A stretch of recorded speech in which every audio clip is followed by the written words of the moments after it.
Navsari, a small town in present-day Gujarat, was for centuries home to Parsis of the priestly class.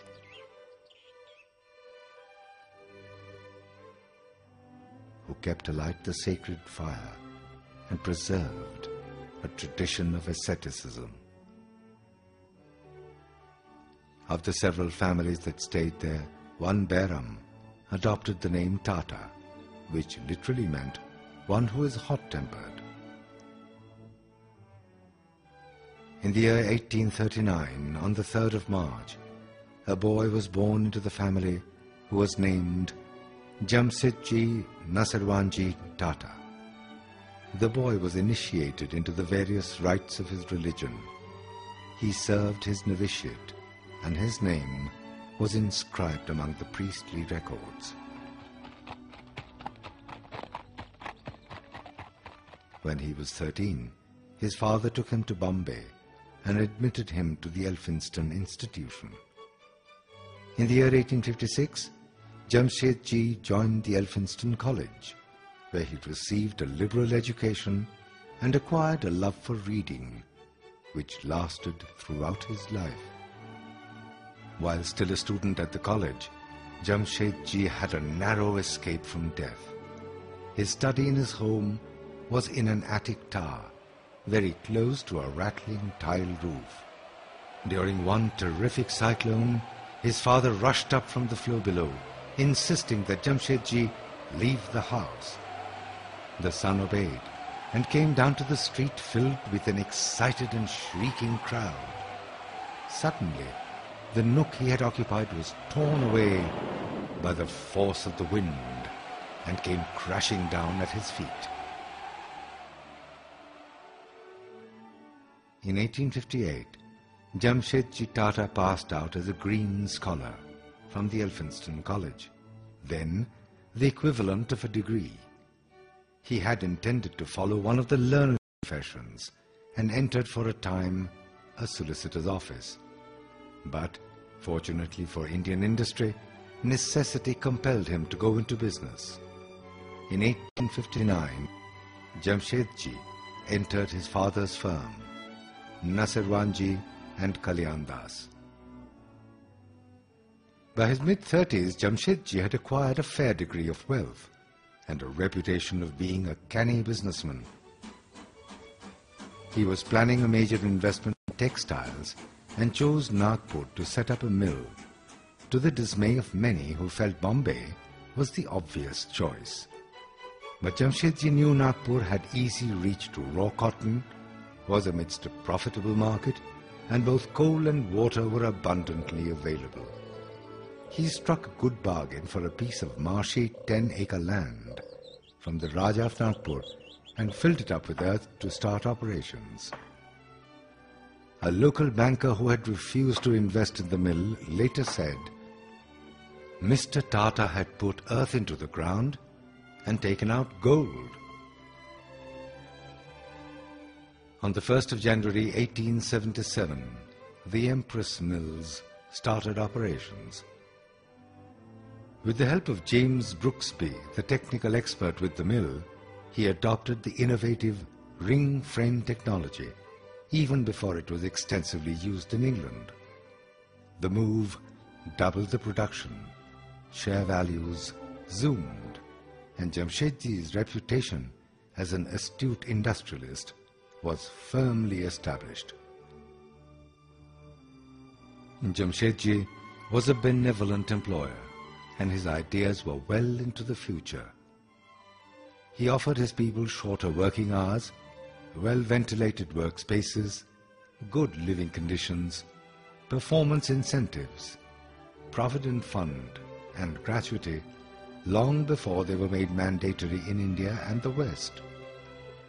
This stocky man with a gruff voice was full of wit and humor. He loved reading, and his library had books on literature, technology, philosophy, travel, glassware, porcelain. There was no ceiling, really. His knowledge was encyclopedic, and ideas flowed non-stop. Jamsetji loved an ingenious device and was a born pioneer. When the cinematograph first appeared, he acquired one at once. His carriages were the first to be fitted with rubber tires, whose silent progress amazed the crowd on the streets.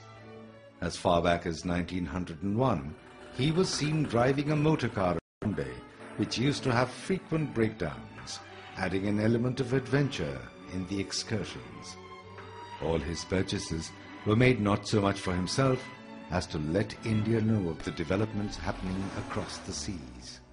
Sir George King, chief curator of the Botanical Gardens in Calcutta, acknowledged after a chance meeting that he had actually learnt something on plants from Jamsetji. Jamsetji loved Bombay.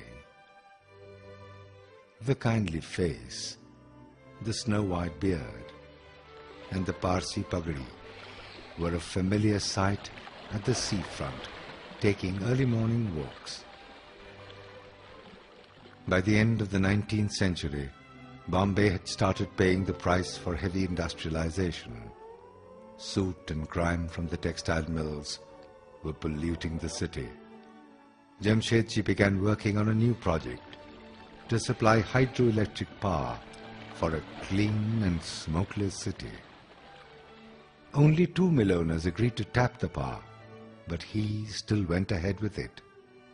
What mattered to him most was that Bombay needed it. Once Jamsetji was invited to dine at a fine city hotel by a foreign friend. When he walked in with his host, he was accosted by a supercilious hotel manager with the infamous line, "We don't allow Indians in here." Jamsetji chose to reply carefully to this insult. He spent 3 lakh pounds to build the Taj Mahal Hotel, one of the finest in the world. Many called it Tata's white elephant, but as far as he was concerned, Bombay needed a world-class hotel where Indians would be treated without discrimination. It was the first building in Bombay to be lit by electricity. Jamsetji's vision of philanthropy was almost radical. He believed that creating opportunities for people would help fight poverty. He felt it was important to support the talented and created a special fund to send students to go to England for higher studies. Later, these thoughts translated into his vision for the Indian Institute of Science. He left half his wealth, amounting to 30 lakh rupees, to set up the institution which opened its doors in 1904. Stalwarts like the Nobel winner Dr. C.V. Raman, Dr. Homi Bhabha, and Dr. Vikram Sarabhai have headed this formidable place of learning. Jamsetji was an insatiable traveler. Right from the day he entered the world of business, he traveled across the world in his quest for fulfillment of his ideas and his schemes.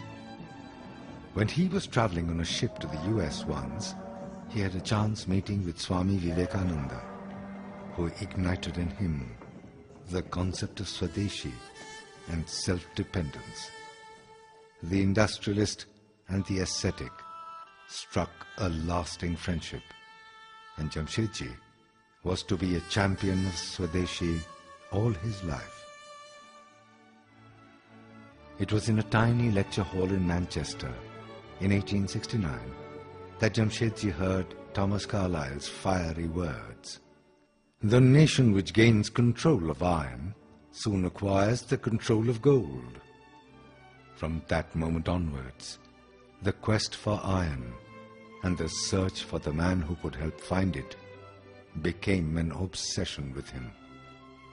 One late September he set sail for America, and after weeks of perseverance, he arrived at the cluttered desk of one Charles Page Perrin, a globally acknowledged geologist and metallurgist.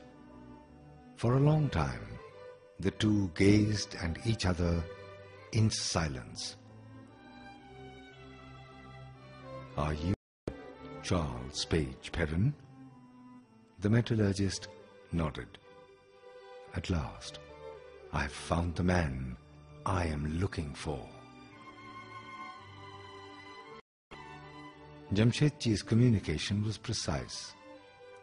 I have spoken to Mr. Kennedy. He will build the steel plant wherever you advise, and I will foot the bill. Will you come to India with me? Perrin was so dumbfounded, struck by the character, the force, the kindliness that radiated from Jamsetji's face, that all he could mutter was, "Yes, yes, I will go with you." It was tough going for Perrin in the harsh and demanding land, with temperatures soaring to 125 degrees, and man-eating tigers and rogue elephants as adversaries. His team eventually struck what could perhaps be 3 billion tons of iron ore in the hills of Guru Mahisani in the Chota Nagpur district, situated within 150 miles from Calcutta. Imagine building a city in a place like this 100 years ago. But Jamsetji dreamed of providing a better life to his people. He planned the city which is now known as Jamshedpur, down to the last detail. His instructions were clear. Be sure to lay wide streets, planted with shady trees, every other of a quick-growing variety. Be sure that there is plenty of place for lawns and gardens. Reserve large areas for football, hockey, and parks. Earmark areas for Hindu temples, Mohammedan mosques, and Christian churches. For 30 years of his life, Jamsetji had dreamt of an iron and steel plant. And just when the project was beginning to take shape, he passed away in Germany. Fortunately, men like his son Dorab ensured that the dream lived on. Tata Steel, Asia's first integrated steel company, came into being in 1907. At the confluence of the two rivers, Subarnarekha and Karkhai, in a village called Shakchi, about 2.5 miles from the station of Kali Mati on the Bengal-Nagpur Railway.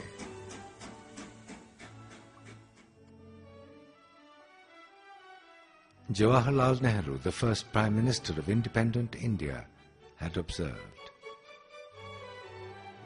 "When you have to give the lead in action, in ideas, a lead which does not fit in with the very climate of opinion, that is true courage, physical, mental or spiritual, call it what you like. And it is this type of courage and vision that Jamsetji Tata showed, and it is right that we should honor his memory and remember him as one of the big founders of modern India."